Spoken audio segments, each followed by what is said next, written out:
You're listening to Parasearch UK Radio. News, views and reviews from the world of the paranormal from across the UK and beyond.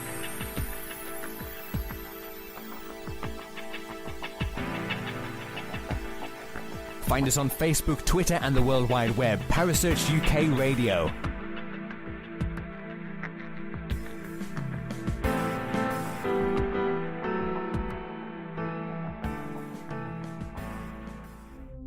The views and opinions expressed by presenters and guests are their own and do not necessarily reflect the official policy or position of Parasearch UK Radio or its affiliates and sponsors. Listener discretion is advised.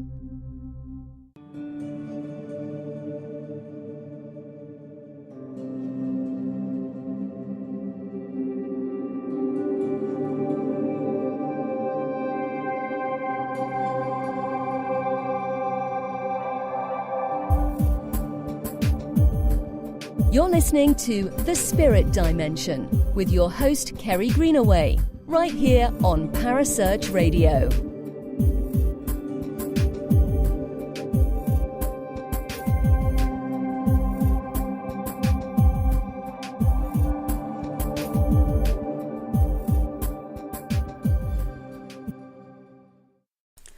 Good evening and welcome to The Spirit Dimension. My name is Kerry Greenaway, and on my Sunday show, I like to bring all sorts of people into the studio with me. And tonight I've got my usual co-host, Clare Hinks. Good evening, Clare.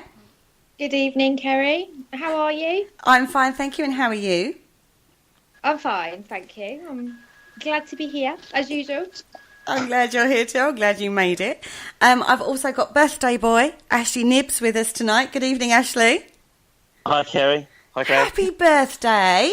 Happy birthday. Thank you. So all night we're going to wind him up about this, you know this. And we've got a lovely guest with us. Now, I met this lady at a convention we were at recently, Paraforce, and she's from Europe. And I thought, wow, oh my God, you'd never hear of a paranormal investigator from Europe. So I've dragged her on the show tonight. Her name is Elisabeth Koert. Good evening, Elisabeth, and how are you? Hiya, Kerry. I'm good. How are you? I'm really fine. I made up. I found a European investigator. Which I find really weird because Brexit hasn't really been a thing, has it? So technically you're all still European. Nah, we're not. We don't often hear from people in Europe who do paranormal investigations, like teams and stuff like that. There's very, very few people over the river. We call it a river, I suppose. Might be Channel. Channel, thank you, Ashley. Channel. We don't often hear from that.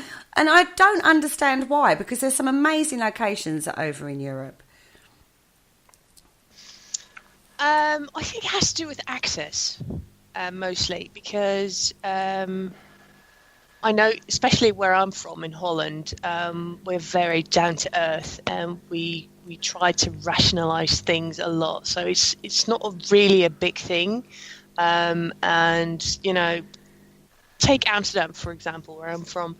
You have a lot of government-owned buildings. You have a lot of museums that are just not accessible for doing investigations. They just don't allow the people to come in and do investigations overnight. They just like to keep it locked up, and it's mostly to do with safety hazards. It has to do with the fact that there's there could be precious paintings or precious art inside that building that they don't want to get damaged. They don't want to take the risk of letting strangers in and doing investigations because they don't know what's going to happen on a night like that. So I think that is one of the things that I've had to deal with, and that's why I have to venture out to, well, specifically to the UK, to go to locations, do investigations.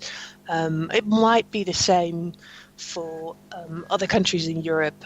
We've tried to get into locations in Germany. We've had the same issues. Belgium, not so much. There's a few locations that you could get into.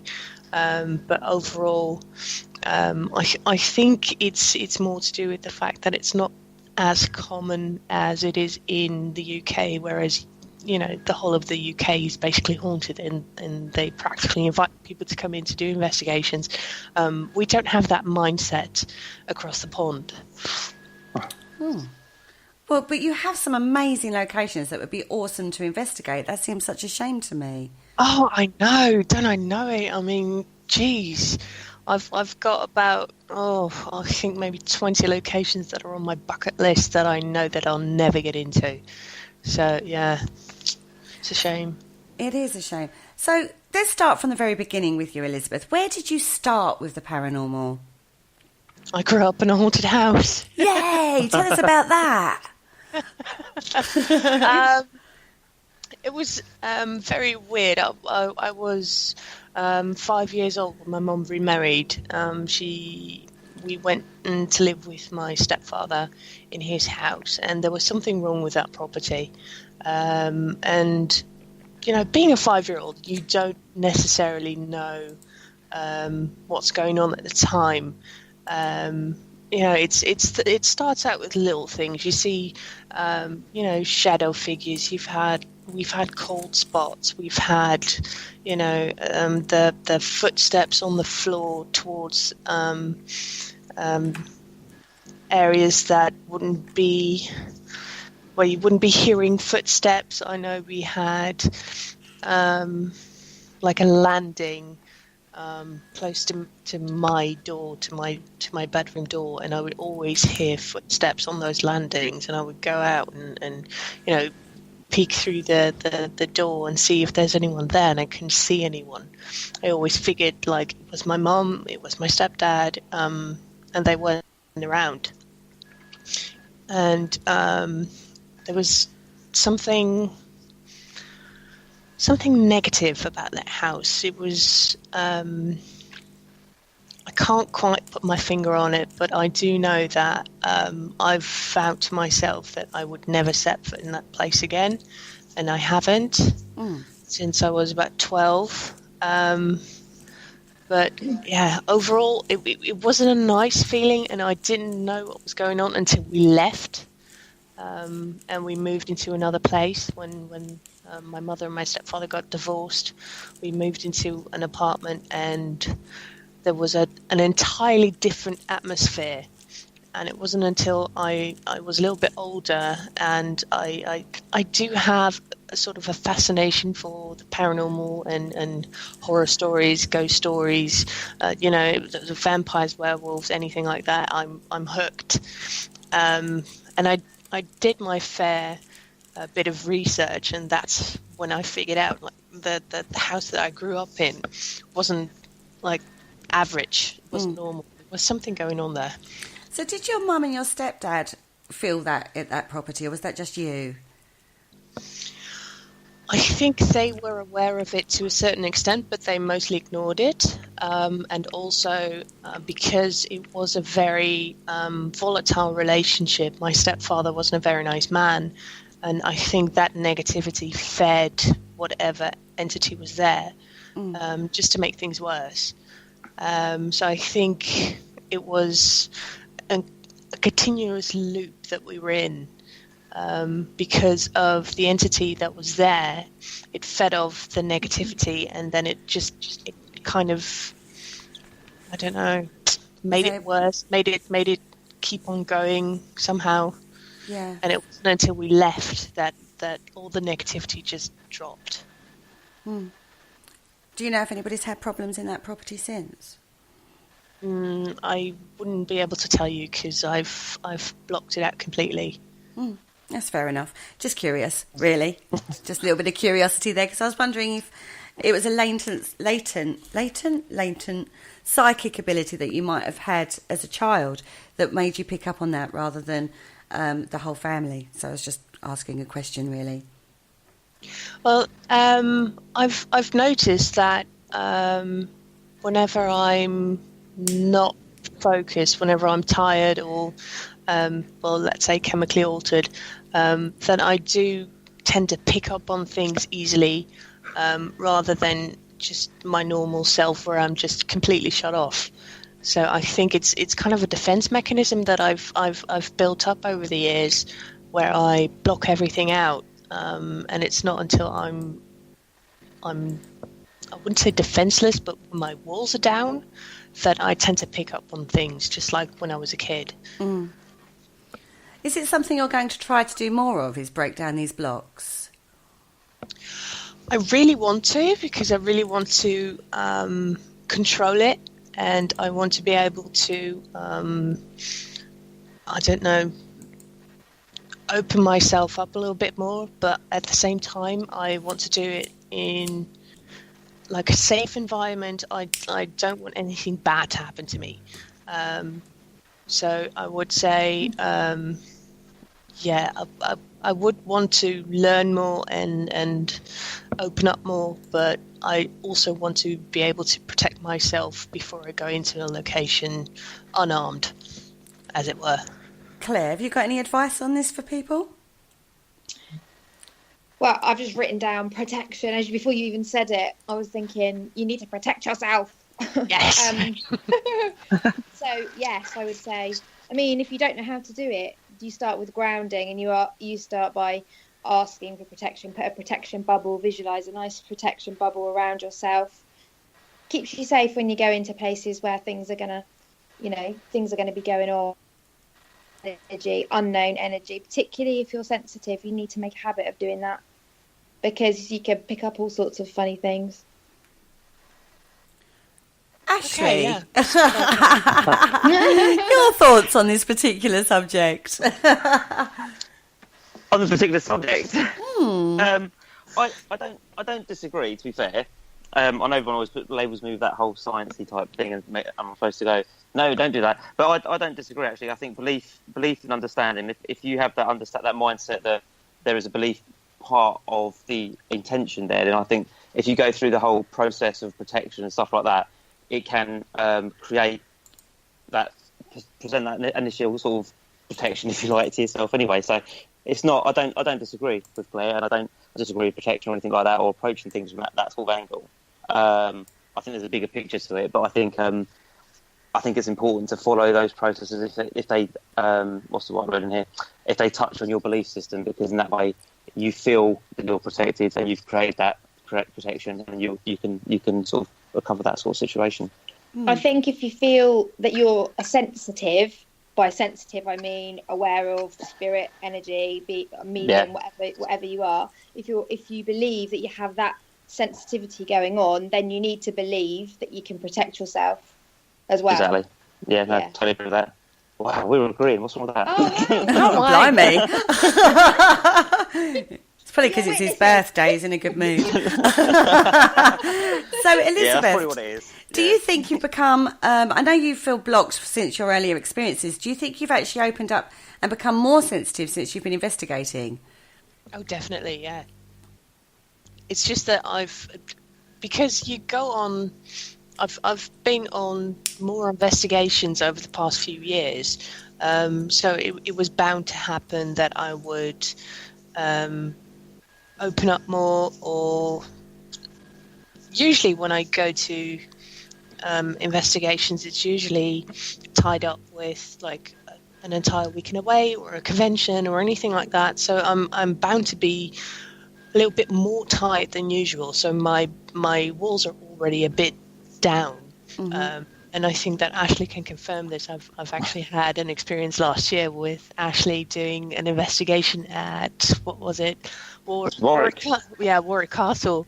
Yeah. And we were doing an experiment, and he was asking anyone if they felt anything. And for some weird reason, I came up with the Knights Templar and Freemasons, and I literally said to Ashley, I was like, I have no idea where the hell this is coming from. I don't feel like this is part of the building, but I just get that feeling. And he kind of snickered, and he was like, yeah, I'll tell you in a minute. And it turns out that one of the other people in the group was actually a Freemason. And they came up to me afterwards and told me that. I was like, okay, that makes no sense whatsoever, freaking ever. Like, why would I feel that?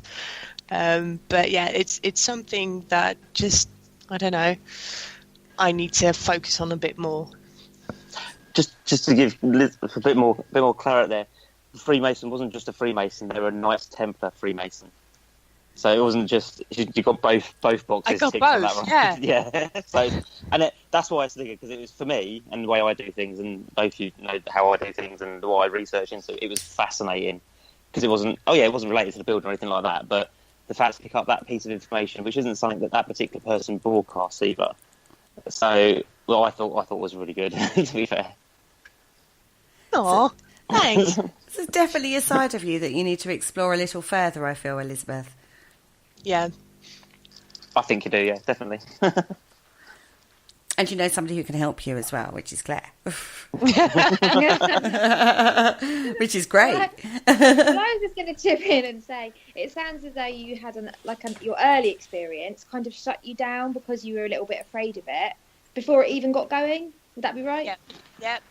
And then, but your later life has taken you into has it interested you into doing paranormal investigations and leading you into that back into that almost fear, isn't it? Because it's like you are taking yourself into a bit of a fearful situation because it's something you're unsure of, but you're still intrigued enough to go. Yeah, that's completely true. It's I have felt that before. Like I have to conquer my fear, and just go in and do it.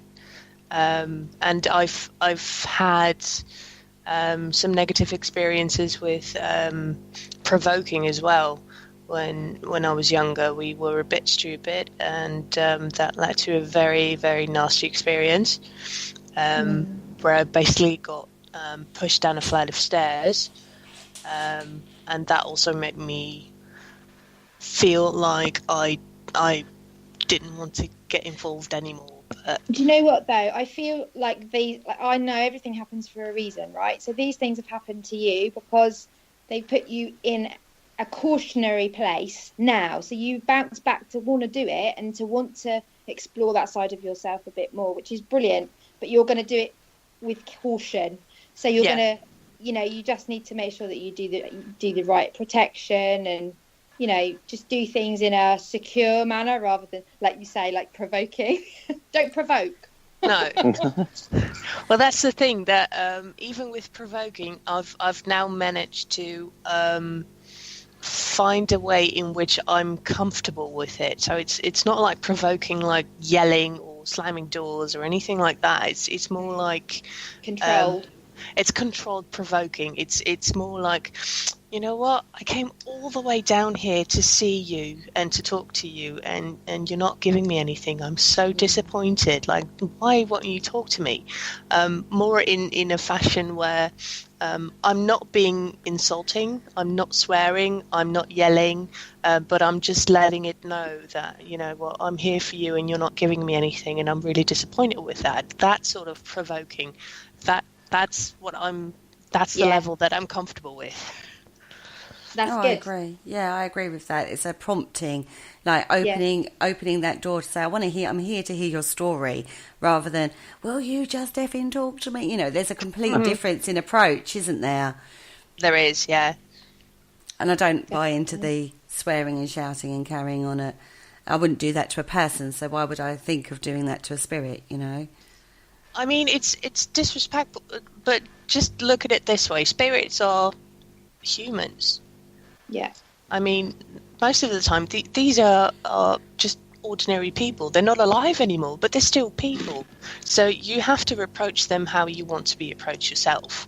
So you don't, just wander into a room and go like, if there's an entity who wishes to communicate. No, you just go in like, hey, I'm Liz. How you doing? I'm here to talk to you.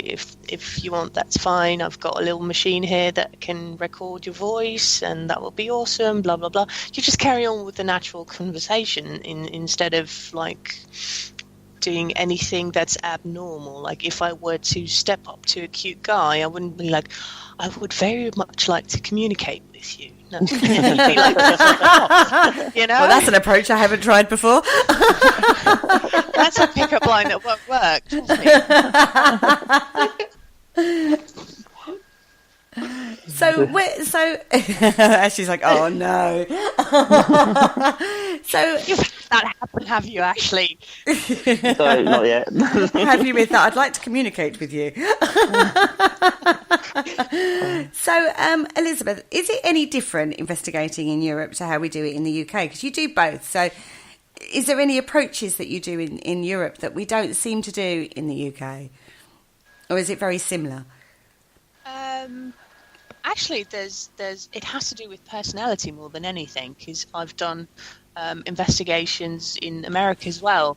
It has to do with the person you're investigating with. Like, I go to lots of conventions and I meet up with loads of different teams, and I team up with basically anyone who's willing to work with me, because I want to learn. So I observe their characteristics and their mannerisms and the way they carry on investigations, like what tools they use. Are they old school? Are they working with mediums or psychics? Do they work with like the high tech gear? Are they just trying to be posers who want to be, like the people they see on TV? But it has to do with a person's character more than anything, and that what they bring to an investigation as to how they approach an investigation. So one goes by feeling, the other one goes by reading just the tech, and the other one goes by dowsing rods or a pendulum or a Ouija board. So I tend to try as many different options as I can, and I don't know. I've learned so many things from so many people, and I've just been really thankful for the opportunities to just learn from everyone. But as far as the ways of investigations, everyone does things differently, and it doesn't matter what country you're from. It has to do more with your personality. Yeah, I buy that. Yeah, because, you meet people that you click with, you meet people that you don't click with, and sometimes their methods, although you learn from it, you don't always click with that. No, you don't necessarily have to agree with the way they investigate, but you can still learn from it or think like, oh, that's a really good way, but I wouldn't do it. I wouldn't necessarily do it myself.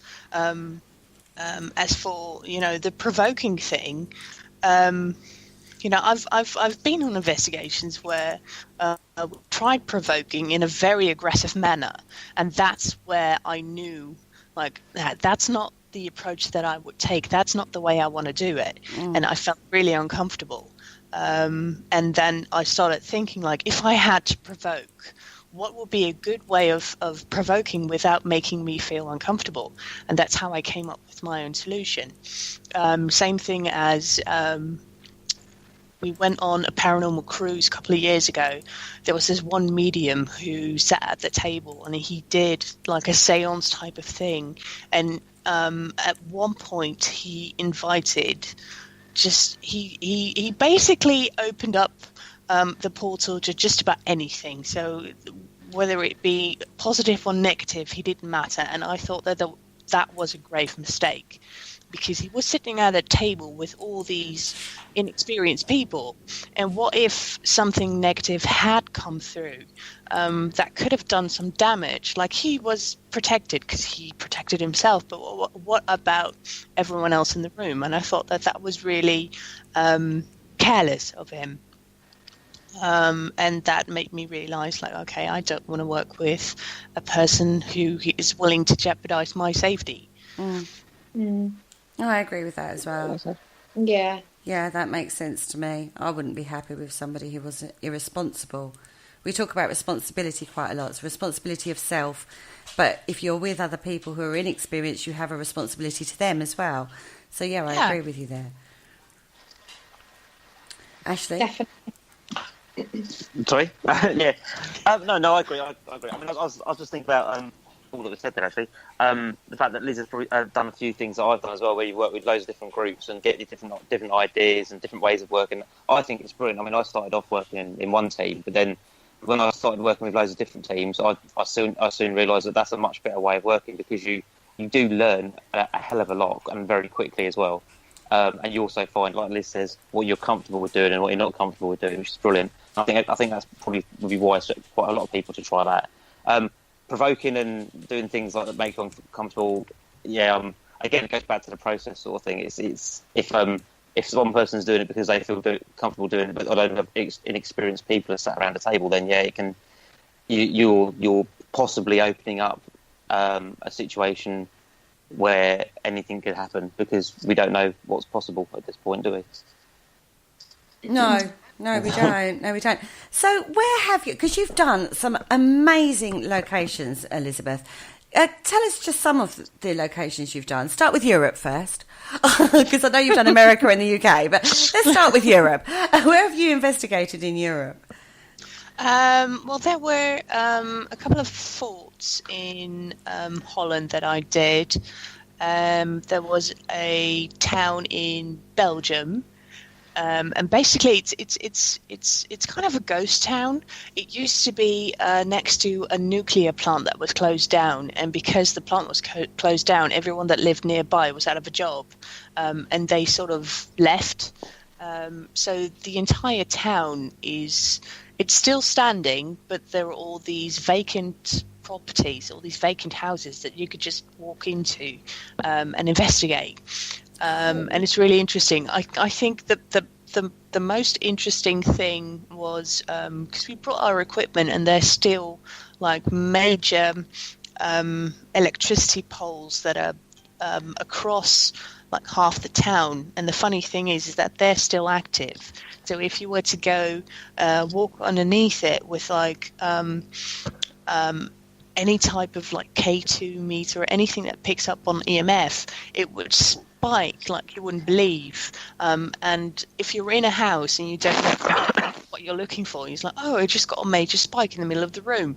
And it wasn't until we went back outside that we noticed the cables were running right across the house. And I was like, oh, hang on. So I walked halfway down the street till I was like exactly underneath one of the poles, and I turned it on again, and again there was a major spike. I was like, okay, debunked.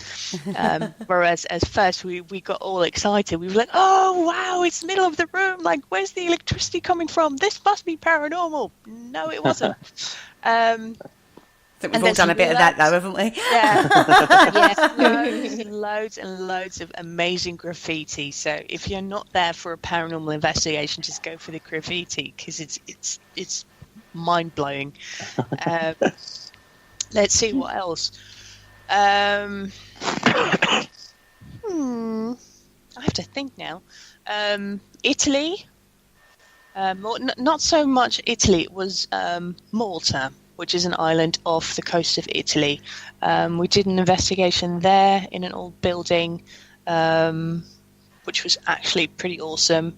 What else have I done? Oh, God. Don't make me think. So considering a lot of the world wars took place in Europe, most of the battle, in fact, all of the battles took place in Europe, didn't they? Yeah. Do you get a lot of, like, World War ghosts over there? Yeah, you do.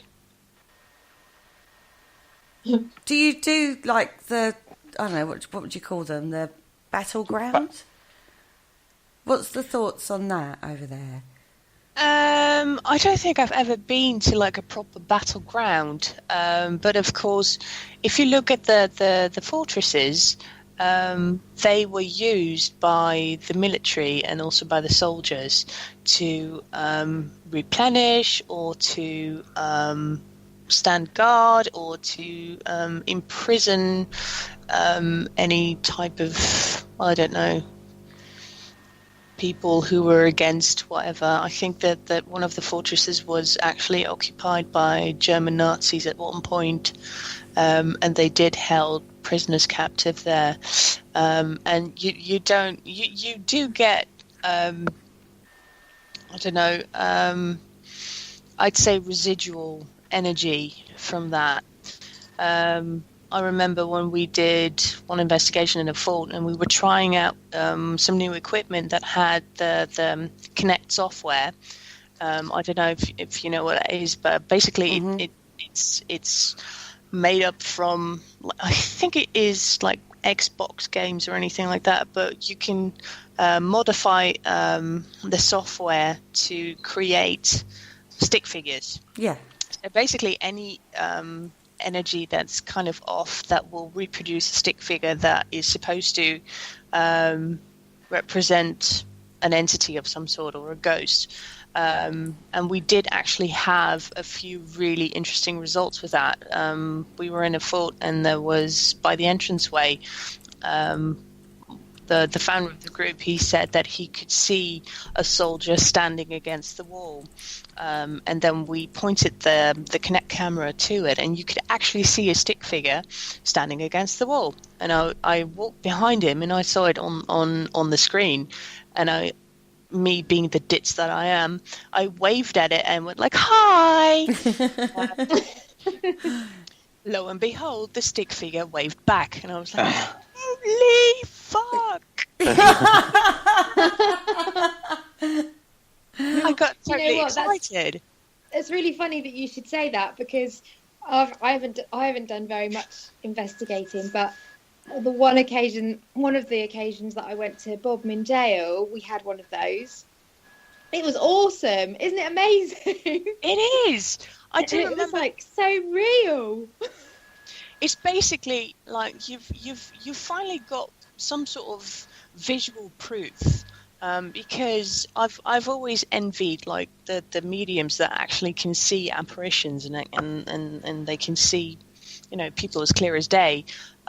Whereas I usually am too blocked off to see anything. There was another occasion, I think it was the same fort, where we went into a room where they used to store, I think it was like some sort of dynamite powder or anything, any type of exploding powder. I'm not sure what. And we were in there. And it was me and another female investigator. She was medium. She was standing on my left side. And we were trying to communicate with some soldiers that were supposed to be in there, along with the bats. But then we asked it, if you're here, try and let me know by pulling on my ponytail. And there was this one point where I felt the hairs on my neck just stand up, and I felt like someone was standing behind me. I was like, "Do you feel that?" She was like, "Yeah, I feel that." And at the same time, it showed on the Kinect camera that there were two stick figures standing behind us trying to pull my hair. So we had visual confirmation that at the same time I felt someone stand behind me and I felt the hairs on my neck stand up, that we had the visual of two stick figures trying to pull on my ponytail. That sounds really raunchy, but yeah. So this is quite new tech that's hit the paranormal field recently, isn't it? It's been, a year? Yeah. I would say that's been used out in not even that. Ashley, it's a bit longer. I think it's Is it a bit longer? Yeah. Yeah, it's about 2 or 3 years, isn't it? I think it's been out about... God, I'm so behind, aren't I? So behind with the times. It's got to be a couple of years since we were at Bodmin Jail with it.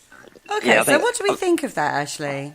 To be fair, put my hands up. I haven't used it enough to get a great understanding of it. I mean, my first thoughts, because I work in IT, was I'm worried about how the software and the algorithms in the background worked in order to put all this stuff together. Because obviously, software's doing certain things, it doesn't know what it's looking at, so it might do. I mean, what you just said there, Liz, about things being felt at the same time as picking up a picture creates a whole different kettle of fish, because you've got two things, one thing quantifying the other, which makes it really interesting then.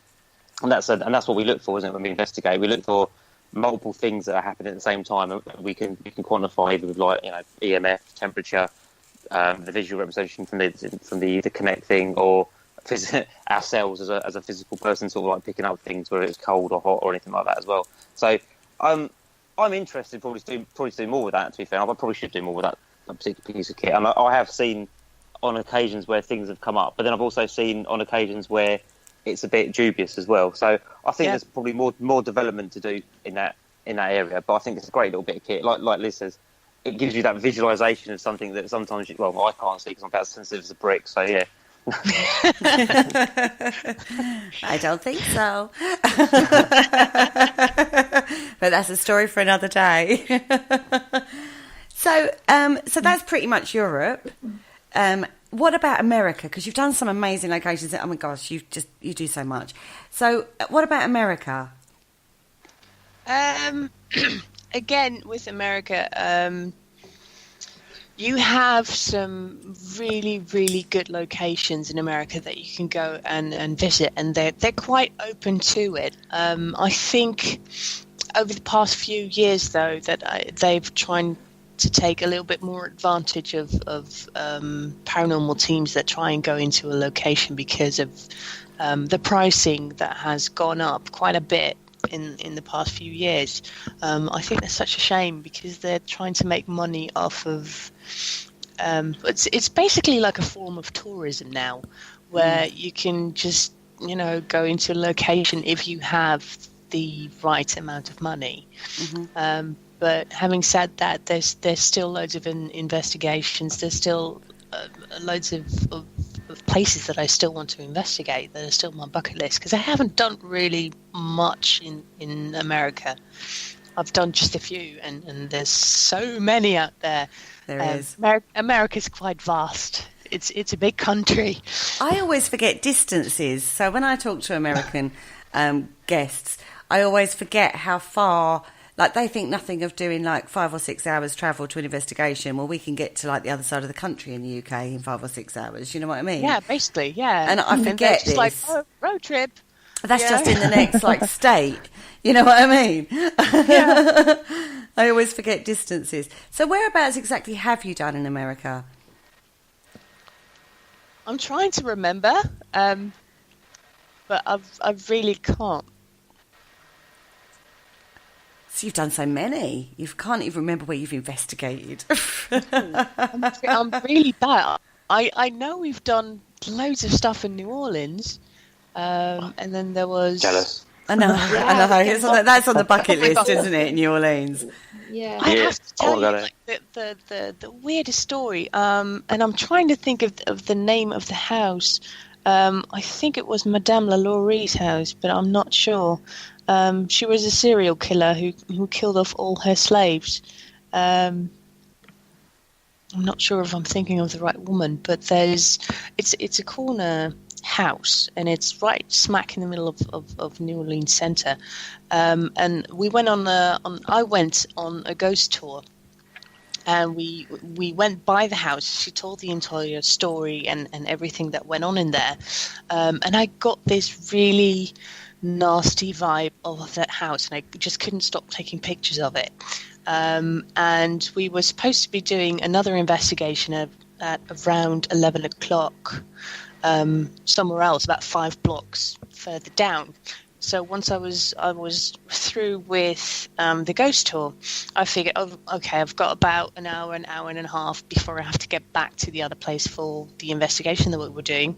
And for some reason, I got lost on the same street. I just kept going back and forth alongside the same street where that house is located. Like, that house wouldn't let me leave for some reason. And I got really, really annoyed with myself, because I'm like, okay, I'm not stupid. I'm not thick. I can read a fucking map. Why can't I get to my location? I'm like that on the underground. Anyway, carry on. But yeah, I went back and forth, and I must have passed the house about 4 or 5 times where I finally managed to get where I was going.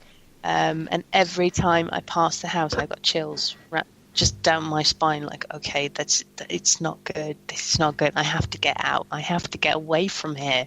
And I finally managed to get to the other place. And I was by that point, I was so annoyed and pissed off with myself, and kind of scared, actually, because I had no idea why I had no control over where I was going. And I finally I saw a bunch of familiar faces, and I all but ran to them and sat down. I was like, okay, I need a drink. And they all looked at me and they were like, what? I was like, get me a big drink now.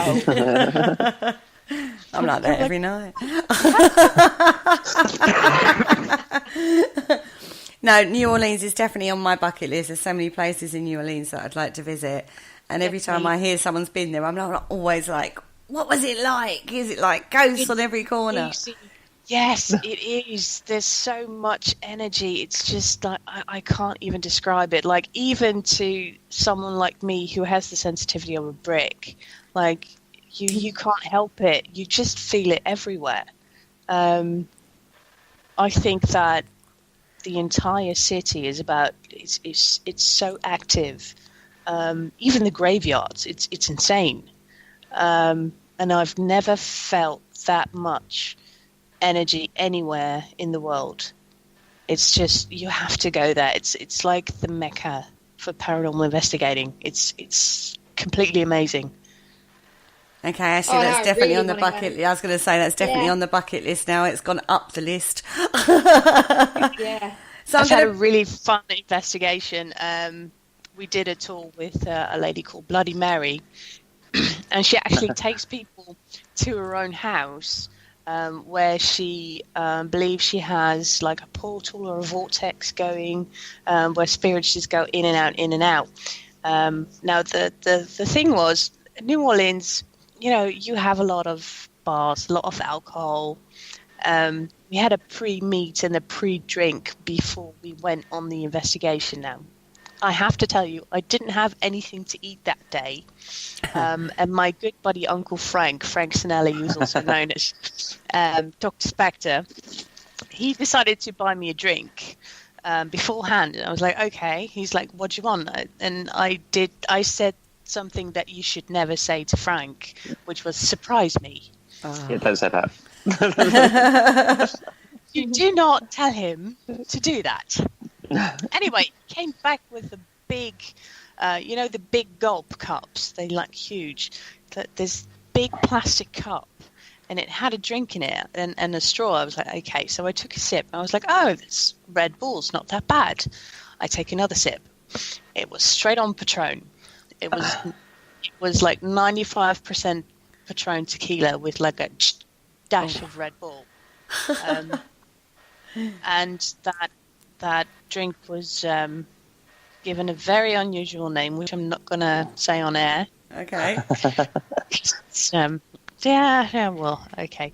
I've had two because I didn't feel anything after the first one. I was like, okay, I'm fine. And then I had the second one, and then Bloody Mary came in, and it was time for the tour and the talk. And I got up, and I was like, "Fuck, I'm drunk." And I had to go on a 3-hour investigation. I was like, "Oh, this is going to be fun." So we sat. We went to the first graveyard, and I was like, I felt really, really tipsy and dizzy, and I couldn't walk straight. I was like, "Oh God, this is not going anywhere." And I really had to pee as well. So we finally got round to her house, finally got to the loo, which I was very thankful for. And then because I was like slightly chemically altered, my defenses were down. She had 2 companion cats. And one of them wasn't doing very well. He was quite old, and she had a younger one as well. And basically, I sat on the bed and had a full-blown conversation with the older cat. And it basically told me that it was going to die soon. And I was like, what the fuck am I getting this from? I had no idea. So basically, when it was time to leave, I went up to Bloody Mary, and I was like, I don't know how to tell you this, but I'm really sorry about your cat. And she was like, oh yeah, no, don't worry, I know all about this, and he's training the other one to, follow in his footsteps. It's fine. And I was like, okay, well, bye. And it was like, honestly, the weirdest thing I've ever, because I have cats and I don't communicate with them as well as I did with that one. I was like, how the hell? And never had an experience with an animal since like that? No. No. I've tried, but I think my cats are just really, really thick. I don't know. Or they're just not used to communicating with people, whereas those may well be, because obviously she works with her cats in that way. Yeah, true. She's trained them really, really well, obviously. So I'm going to bring you across the pond to the UK. Yeah. You've done quite a bit in the UK. Oh, yeah. What's your favourite? I think I've done most of my investigations in the UK, to be honest.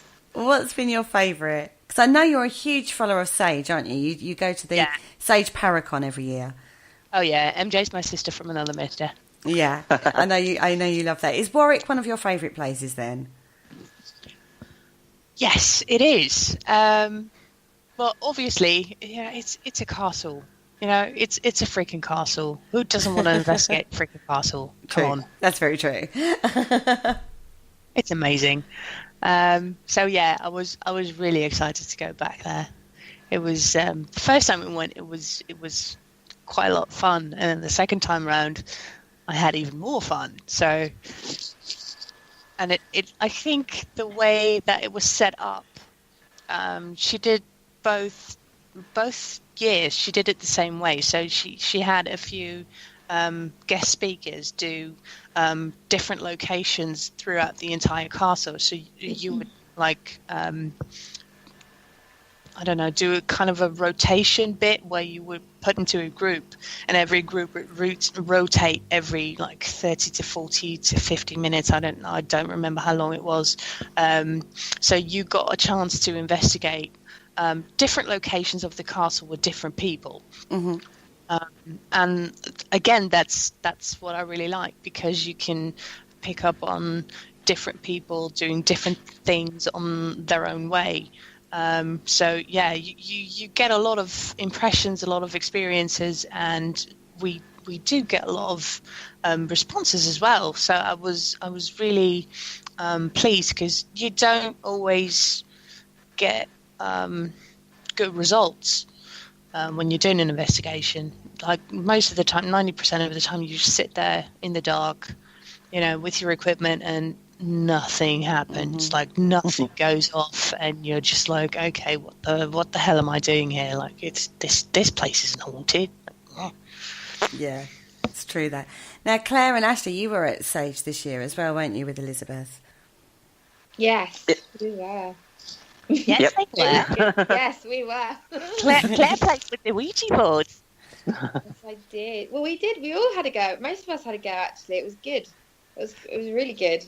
I like to get quite addicted to a Ouija board. Yeah, I did now, thanks to Robert Murch. Yeah. Yeah.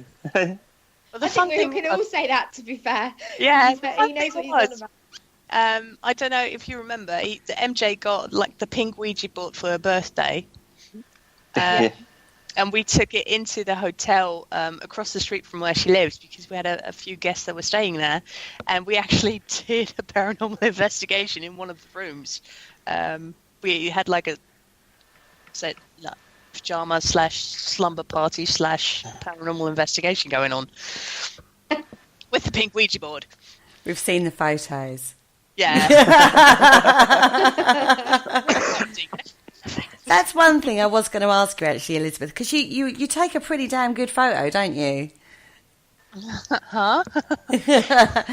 Yes, she does. She does. If you like to hide my cameras, thank you. And you've got some amazing cameras too. I wouldn't even know where to start with those.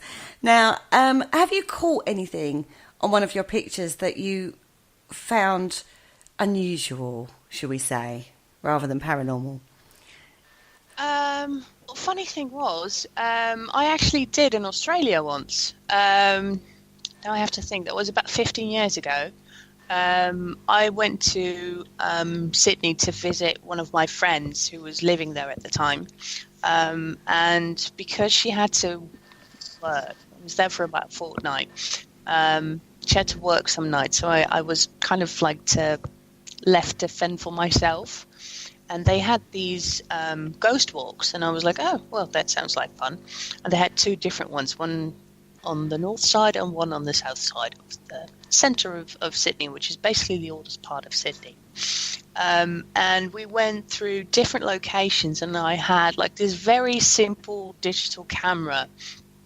And at the time, I wasn't sure whether or not I'd caught anything. So I had all these weird orbs, and I felt like it was like, I don't know, dust or rain or bugs or anything like that. So I went to the tour guide and I asked him, like, you know, what to make of this? Like, I'm not sure. And I blew it up, and he was like, you've got to send me those photos for our site. And I was like, okay. Because the thing about the orbs that he thought were paranormal, and I just thought, like, oh, you know, it's typical, like, Dutch mind going like, oh no, that's dust. It's rain. It's like bugs or anything like that. So I didn't really think anything of it, but he's like, we do get those type of photos a lot in specific locations, and it was right around the same locations where I was taking pictures, so that's why he asked for them. So there was this one tree that we went to that had loads and loads of orbs, and that was a hanging tree where they used to hang criminals from, and there were a lot, because they used to ship all the British murderers and heavy type criminals. They shipped them to Australia and went like, okay, sort them out then, bye. Yeah, we did do that.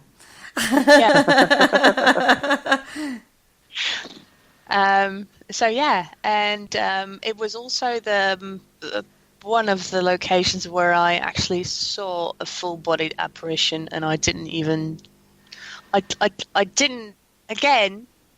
had no idea what I was seeing. We were near a restaurant, and he was telling a story. It was on the tour, and from the corner of my eye, I saw a little girl, and I was like, "Well, that's odd. Like, why is she not in bed?"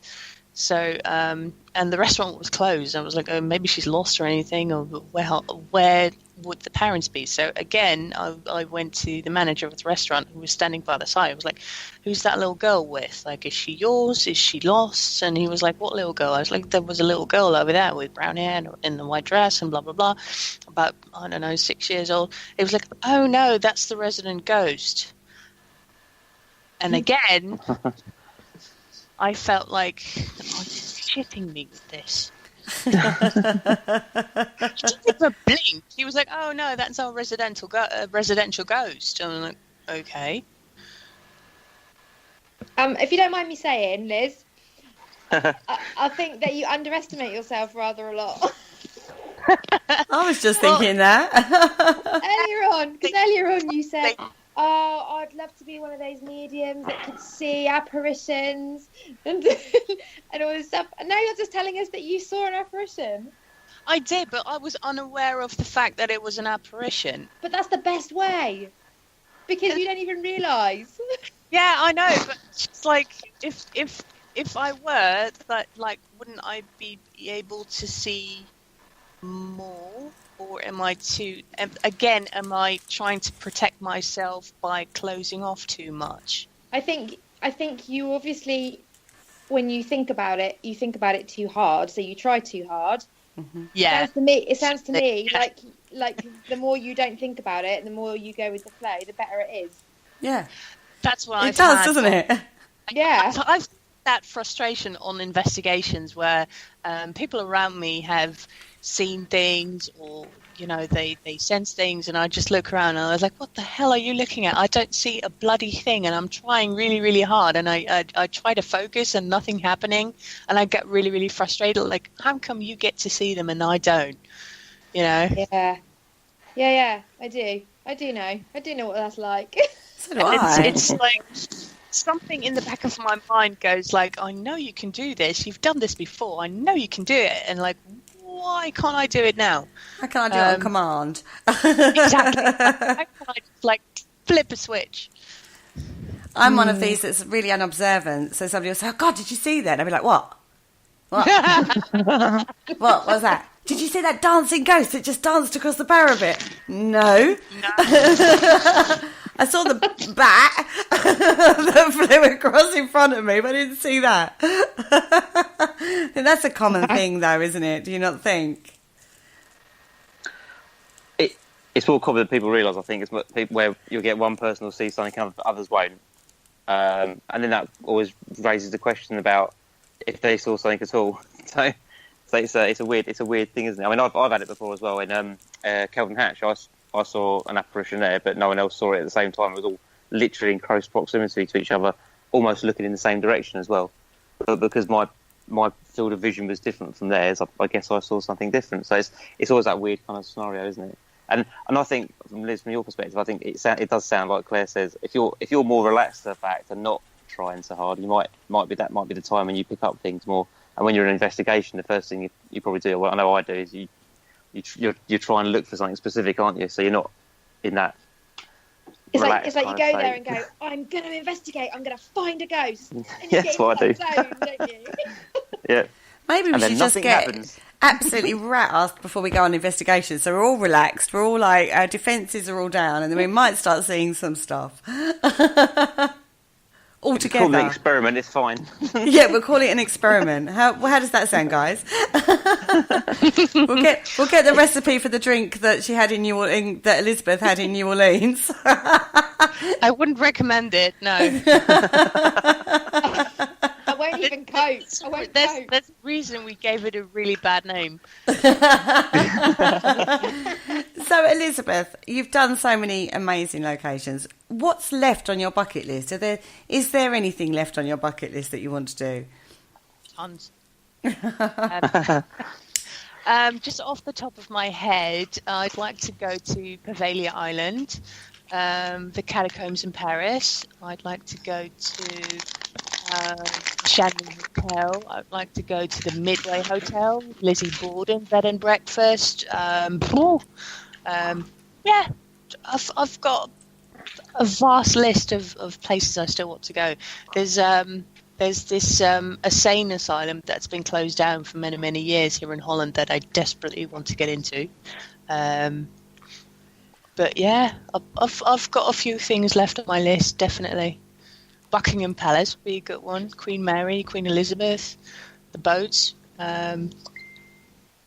What else? Transylvania, maybe. Yeah, Dracula's Castle. Oh, yeah. That would be a nice one. That looks awesome, doesn't it? Yeah. Just, it really does sum up a Gothic castle.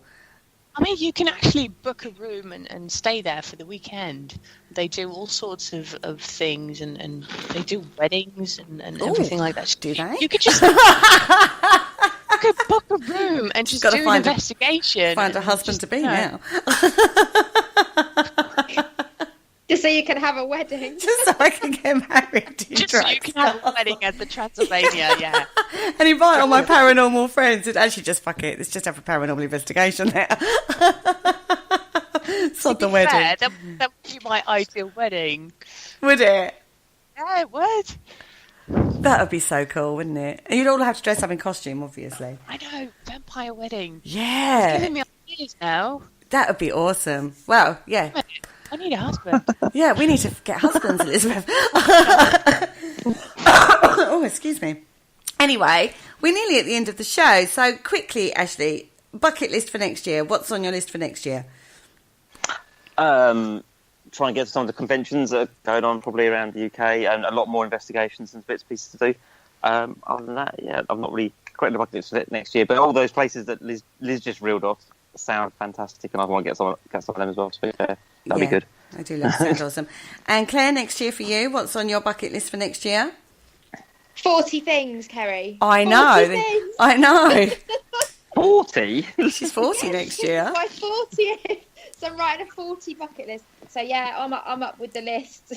just keep adding them on. Yeah, I'm gonna come to Essex, and I'd quite like to do some of those, some more Paracon.